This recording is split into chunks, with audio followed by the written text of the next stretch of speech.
सुप्रभात बच्चों, आरपीएस की ऑनलाइन हिंदी कक्षा में आप सभी का स्वागत है। तो आप सबको आज मैं हिंदी पढ़ाऊंगी और हिंदी में क्या है, पाठ 10 मैं और मेरा देश। तो आप सब अपनी हिंदी की किताब और कॉपी निकाले और इसे पढ़े और जो भी पढ़ाएंगे मैं पढ़ाऊंगी उसको आप ध्यानपूर्वक सुनेंगे और इस कहानी को अपने जीवन में उतारने का भी प्रयत्न करेंगे, क्योंकि ये कहानी जो है बहुत ही अच्छी होगी। तो चलिए हम लोग पढ़ते हैं। क्या है, पहले आपका पाठ है। कौन सा पाठ है? पाठ 10। पाठ 10 में क्या है? पाठ 10 मैं और मेरा देश।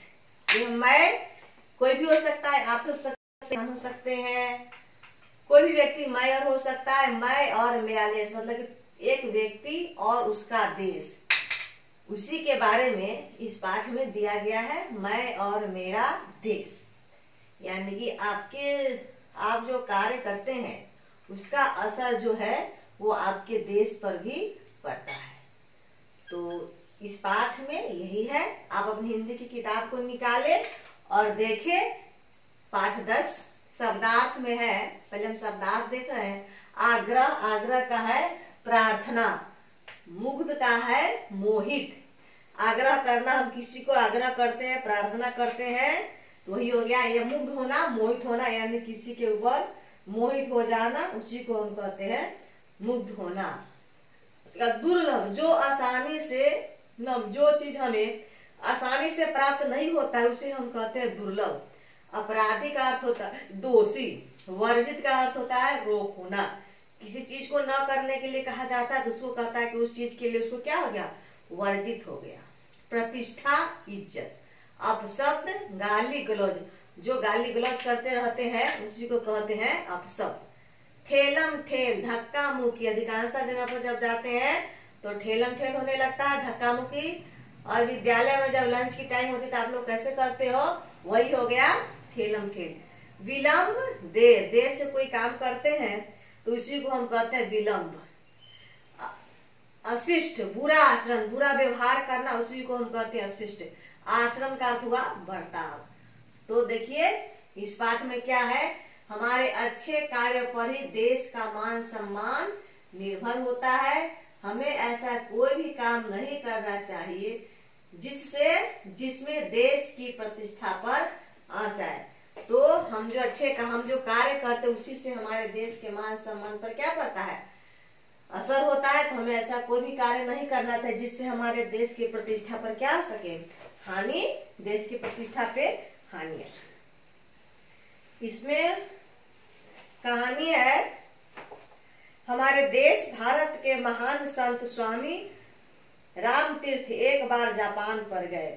हमारे देश के बहुत सारे महापुरुष हैं, महात्मा गांधी, स्वामी विवेकानंद, और अभी हम बहुत सारे हैं। अभी हम पढ़ रहे हैं कि इनके बारे में। ऐसे ही एक महान संत है राम तीर्थ। जापान जब गए तो जापान में वे रेल से यात्रा कर रहे थे।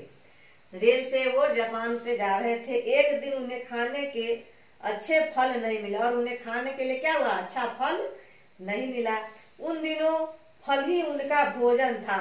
ऋषि लोग जो होते हैं वो क्या करते हैं, कभी फल पर, कभी जल पर, कभी अन्न पर अपना जीवन यापन करते हैं। तो उस दिन जो थे राम तीर्थ, उनका भोजन जो था वो क्या था, फल था। गाड़ी एक स्टेशन पर रुकी। वहां भी उन्होंने फल खोजे पर उन्हें अच्छे फल नहीं मिले। तो उनके मुंह से एकाएक निकल गया कि जापान में अच्छे फल नहीं मिलते। एक जापानी युवक प्लेटफॉर्म पर खड़ा था। रामतीर्थ की बात सुनकर वह भागकर एक टोकरी ताजे फल ले आया। तभी जब उन्होंने कहा कि जापान में अच्छे फल नहीं मिलते तो उसी प्लेटफॉर्म पर एक लड़का खड़ा था जो भागते भागते गया और एक टोकरी अच्छा फल ले आया। उसने फल स्वामी जी को दिया और कहा, लीजिए, आपको फलों की जरूरत है। स्वामी जी समझ गए यह कोई फल बेचने वाला है। लड़के की इस व्यवहार से स्वामी जी समझ गए कि यह कोई फल बेचने वाला है। उन्होंने उसे फलों के दाम पूछे। युवक ने फलों के बदले कुछ भी लेने से इनकार कर दिया। युवक जो था, लड़का जो था, वो फल के बदले कुछ भी लेने से मना कर दिया। बहुत आग्रह करने पर उसने कहा, आप इनका मूल्य देना ही चाहते हैं तो अपने देश में जाकर के कहिए, किसी से यह नहीं कहिएगा कि जापान में अच्छे फल नहीं मिलते। युवक ने बोला कि मुझे पैसे नहीं चाहिए, लेकिन आप अपने देश में जाइएगा तो ये ना कहिएगा कि जापान में अच्छे फल नहीं मिलते। इससे क्या होता है कि उसके देश का नाम खराब होता है। स्वामी राम तीर्थ युवक का उत्तर सुनकर मुग्ध हो गए, यानी कि मोहित हो गए। युवक ने इस छोटे से कार्य से अपने देश का सम्मान बढ़ा दिया। इस बात को हम एक दूसरी घटना से और भी अच्छी तरह समझ सकते हैं। किसी देश का एक विद्यार्थी शिक्षा पाने के लिए जापान गया। एक दिन वह सरकारी पुस्तकालय में कोई पुस्तक पढ़ने के लिए ले आया। इस पुस्तक में दुर्लभ चित्र थे। दुर्लभ जो आसानी से, जो यहाँ पर हम लिखे हैं ना, दुर्लभ का मतलब क्या होगा? दुर्लभ का है जो आसानी से न मिल सके। एक लड़का था जो एक पुस्तक ले आया लाइब्रेरी से, जिसमें की दुर्लभ तस्वीर थी। इन चित्रों को इस युवक ने पुस्तक से निकाल लिया और पुस्तक वापस कर दी। किसी जापानी विद्यार्थी ने उसे ऐसा करते देख लिया और पुस्तकालय में भी उसकी शिकायत कर दी। जब पुलिस ने तलाशी ली तो उस विद्यार्थी के पास वो क्या था? वो तस्वीर जो था वो मिला। बात समझे? जिस तरह से उस जापानी युवक ने फल दिया तो और बोला कि मेरे देश का, अपने देश अब जाइएगा तो नहीं कहिएगा कि जापान में अच्छे फल नहीं मिलते। इसी प्रकार से एक दूसरी घटना है कि एक किसी देश का विद्यार्थी था जो जापान में पढ़ने के लिए गया और वो लाइब्रेरी से, पुस्तकालय से पुस्तक लिया, जिसमें कि उसमें पुस्तक में दुर्लभ तस्वीर थी, जिससे उसने उसे छुपा दिया। तो एक किसी जापानी युवक ने देख लिया और इसकी जाकर के क्या किया? शिकायत कर दिया। तो उसे बहुत दंड मिला।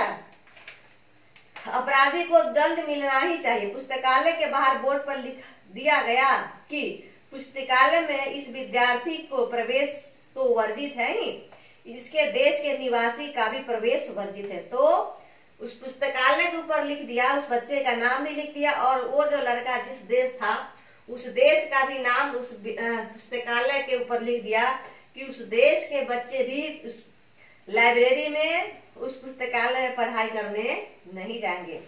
विद्यार्थी को जापान से निकाल दिया गया। जहाँ राम तीर्थ को फल देने वाले युवक ने अपने काम से देश को सिर ऊंचा किया, वही दूसरे ने अपने काम से अपने देश का मस्तक ऐसा झुकाया कि वर्षों तक उसे संसार की आंखों में गिरता रहा।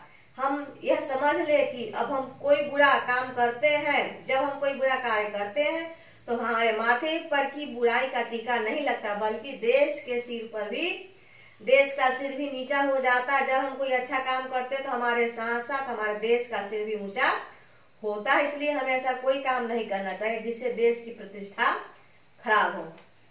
कि आप भी केला खा करके छिलका रास्ते में फेंकते हैं, या बुरा बर्ताव है, घर का पूरा बाहर के खुले में फेंकते हैं, अब शब्दों का प्रयोग करते इधर की उधर लगाते हो, अपने घर दफ्तर गली को गंदा रखते हैं, चलते फिरते कभी भी थूक देते हैं, प्रार्थना स्थलों, उत्सवों, मेलों, रेलगाड़ी और खेलों में ठेलम ठेल करते हैं। तो ये क्या है? ये बुरी आदतें हैं।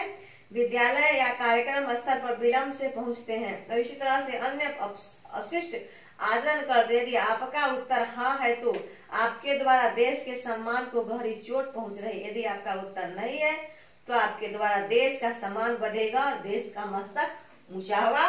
तो बच्चों, आपने इस कहानी में किस तरह से पढ़ा कि एक लड़का जो था वो फल दे करके अपने देश का नाम ऊंचा किया, और वही दूसरा लड़का था जिसने की पुस्तकालय से क्या किया था? एक पुस्तक लाया और पुस्तक से दुर्लभ तस्वीर को जो है वो निकाल लिया। इससे क्या हुआ? एक लड़के ने देश का नाम ऊंचा किया और दूसरे लड़कों ने देश का नाम जो था वो खराब किया। तो आप सब इस कहानी से क्या सीखे? इस कहानी से आप यही सीखिएगा कि हमें ऐसे कोई कार्य नहीं करना चाहिए जिससे हम हमारे देश का, हमारे गांव का, हमारे समाज का नाम खराब हो। तो इन्हीं शब्दों के साथ आज का आपका जो वीडियो है ऑनलाइन कक्षा समाप्त हो रही है। फिर मैं आपसे अगली कक्षा में मिलूंगी। धन्यवाद।